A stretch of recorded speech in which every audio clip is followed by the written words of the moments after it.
اگر یہ غیر اللہ کا کلام ہوتا تیسرے پارے میں کچھ ہوتا, تیسرے میں کچھ ہوتا, چوتھے میں کچھ ہوتا, آٹھویں میں کچھ ہوتا. اللہ فرماتا ہے سب جگہ ایک ہی بات ہے, آپس میں کوئی تعارض نہیں ہے, کوئی آپس میں تضاد نہیں ہے. الحمد سے لے کر والناس تک پورے قرآن کا آپس میں نہ ٹکرانا, یہ اس بات کی دلیل ہے کہ یہ رب کا سچا کلام ہے.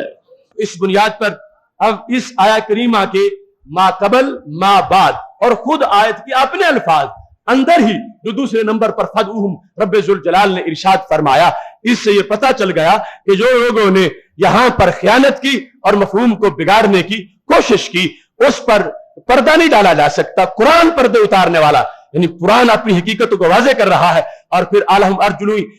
یہ جو لفظ بول دیے رب ذوالجلال نے 7 متصل آیت میں, تو خالق کائنات نے حکمت اور تدبیر کے ساتھ مشرکین مکہ کو توحید کا پیغام دیا. تم خود جس وقت دیکھتے ہو کہ تمہاری اپنی شخصیت جو ہے اے مشرکین مکہ, تمہاری اپنی قوتیں, تمہاری اپنی صفتیں ان سے کہیں درجہ اچھی ہیں, اور تم جو کچھ کر سکتے ہو یہ نہیں کر سکتے. اور پھر اف ہے تمہاری عقلوں پر کہ تم نے اتنے ناکارہ جو ہے ان کو اتنی بڑی ذات تک پہنچا دیا جو تمہارے ہم پلہ نہیں ہو سکتے, تم نے رب کے ہم پلہ بنا دیا ان کو اور ان کو معبود بنا دیا. تو خالق کائنات جل جلالہ نے پورے